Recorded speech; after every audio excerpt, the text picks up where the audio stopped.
ارفعوا الراية وغنوا بالطرب، أقبلت بنت الأكابر والحسب، يا شموخ الطيب يا عز النسب، لتنفيذ أرقى الزفات والشيلات العامة والخاصة، قصائد ولحن وأداء لكل المناسبات. ارفعوا الراية وغنوا بالطرب، للطلب والاستفسار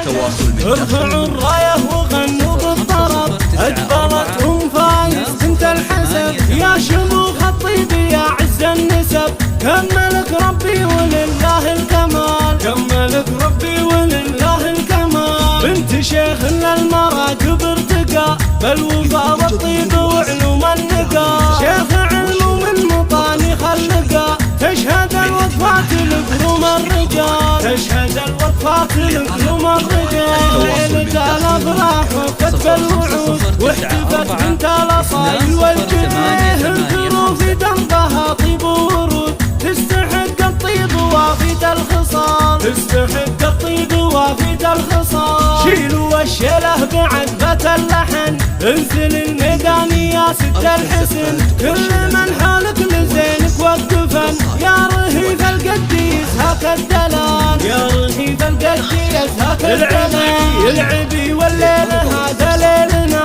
في فرح ريان غاية سعدنا، من حضر قصر السلطان لجلنا، بالغلايم قد تراحيب الجزال، بالغلايم قد تراحيب الجزال، رابط الفرحة وزاد النور، أم سليمان استسرت بالحضور، رحبت في ليلة أفراح وسرور، يا هلا يا مسهلا بأحلى الليال، يا هلا يا مسهلا بأحلى الليال، في فرح ريان فرحتنا تزيد، يا بنات العم هذا الليل عيد، شرفونا من قريب ومن بعيد، للوفا والطيب هذا اصدق مثال، للوفا والطيب هذا اصدق مثال، لبوا الدعوة وجونا مهنيين، للعروسة والعريس مباركين، مسكين العريس بالدر الثمين، انا اصيل احساس من عم وخال، انا اصيل احساس من عم وخال، ام فايز انجبت ست البنات،